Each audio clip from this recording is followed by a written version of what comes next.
జై శ్రీరామ్ గురుగారు. ఇప్పుడు గిరిధారి గారు అడిగిన దాని ప్రకారం 47, 48 శ్లోకాలు కూడా అదే విధంగా చెప్పారు గురువు గారు. ఈ మనస్సు ఒకని మతానుసారం జడమును, మరి ఒకని మతానుసారము జీవునకు భిన్నమును అవుతున్నది అన్నారు. అంటే ఎవరి ఉద్దేశం ప్రకారం అలానే అనుకోవాలి గురువు గారు. అదే ఇప్పుడు మీ అందరికీ చెప్తున్నది ఏమిటంటే, ఎవరు అన్నది ఉపాధి అనుకో.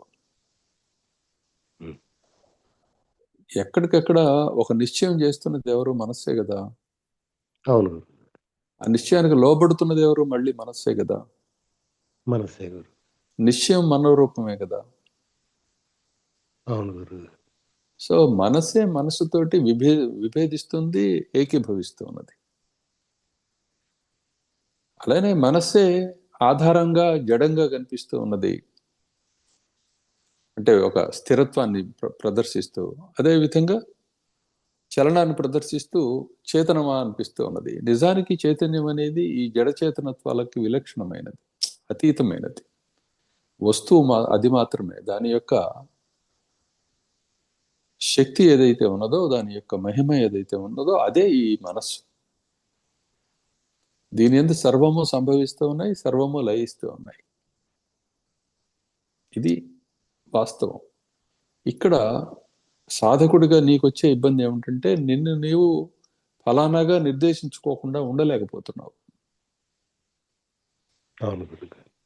ఆ లక్షణాన్నే ఇప్పుడు నువ్వు చేయవలసింది ఏమిటంటే, నీ వాస్తవ స్వరూపాన్ని చింతించుతూ పోవాలి. అప్పుడు ఈ దేహం ఏమిటి, నేనేమిటి, ఈ ఆలోచనలు ఏమిటి, ఈ ఇష్టాలు ఏమిటి, ఈ అయిష్టాలు ఏమిటి, ఈ ప్రయత్నాలు ఏమిటి, వీటిని విశ్లేషణ చేసుకుంటూ శాస్త్రీయంగా ముందుకు వెళ్ళినప్పుడు స్పష్టంగా తోడు లేదు అనే విషయం అర్థమవుతుంది.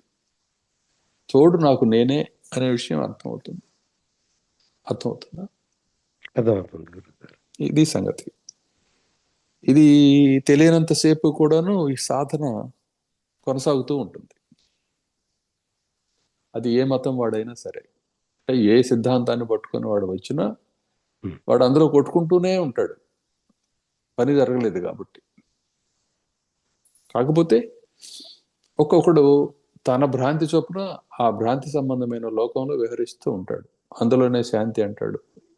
దాని ద్వారా వాడు తెలుసుకోవటం, ఆత్మ ఎరగటం అనేది చివరికైనా సంభవిస్తుంది. ఏది ఏమైనా సరే వాడు వీడు అనే ఈ అనుభూతి అంతా కూడాను కలుగుతున్నప్పటికీ వాస్తవం కాదు. ఈ విషయం ఎప్పుడైతే స్ఫురిస్తుందో దానికే, ఆ మనసుకే, అది అన్యాన్ని గుర్తించడం మానేస్తుంది. అంటే తాను సృష్టించుకున్న దానిని తనకంటే అన్యంగా భావించడం అనే విషయాన్ని మానేస్తుంది. ఎప్పుడు అది మానేసిందో అదే ముక్తి. అప్పుడేముంటి, నేను, నువ్వు, దేవుడు, జీవుడు ఇత్యాది వ్యవహారాలన్నీ కూడా మాయమైపోతాయి. కేవలత్వం అది అనిర్దేశ్యం. అది ఇది అని చెప్పడానికి వీలు లేనిది. దాన్నే దేవుడు అనాలి. కాబట్టి ఎవర్రా నువ్వు అంటే, అడిగేవాడు దేవుడు, అడిగించుకున్నవాడు దేవుడు, చెప్పేవాడు దేవుడు. చెప్పే విషయము, చెప్పే ప్రయత్నము రెండు తత్స్వరూపమే ఉన్నాయి. ఈ విషయం తెలుసుకోవడం కోసం వైరాగ్యం కావాల్సి ఉంటుంది. ఆ వైరాగ్యం అన్నదానికి అర్థం ఏమిటి అంటే, ఏమి నువ్వు తెలుసుకోవాలనుకుంటున్నావో దాని మీద తప్ప మరొక దాని మీద శ్రద్ధ లేకపోవటం వైరాగ్యం. దీన్ని అనేక తీరులుగా, అనేక రకాలుగా చెప్తున్నాను నేను వైరాగ్యం గురించి. ఇదొక పద్ధతి. అంటే నీవు ఏ లక్ష్యం మీద అయితే ఉన్నావో దానితోటి తప్ప వేరే దేనితోటి కూడాను ఎటువంటి భావం మీద కానీ, వస్తువు మీద కానీ, ఆ క్రియ మీద కానీ ఇష్టం లేకపోవటం, లేకపోతే దానికి దూరంగా ఉంచడాన్ని వైరాగ్యం అని చెప్పుకోవాలి.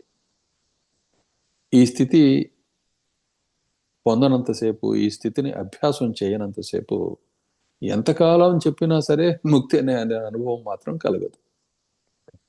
ఇది సంగతి. సర్వం మనోరూపమే. ఈ వైరాగ్య భావం కూడా మనోరూపమే. సరే, ఈ మనసుకి, ఎవరికి మనస్సు అనగానే ఈ మనసు కలిగి ఫలానాయన మనసు ఇది అని చెప్పుకుంటాం కదా. ఆ ఫలానాయనే అనిర్దేశుడు. ఆ ఫలానాయన అనిర్దేశుడు, ఆయన మనస్సు కూడా అనిర్దేశమే. కానీ నిర్దేశించినప్పుడు కళంక సహితం అవుతుంది, నిర్దేశాన్ని వదిలినప్పుడు కళంకరహితం అవుతుంది. కళంకము, కళంక రాహిత్యము ఈ రెండు కూడాను అనుభూతులే తప్ప వాస్తవాలు కావు. వస్తువు కంటే అన్యములు కావు. ఇది తత్వం. ఎంత చెప్పుకున్నా ఇదే. కానీ ఇంకింతే కదా అని చెప్పి వదిలేయకూడదు సుమా. గురుగారు.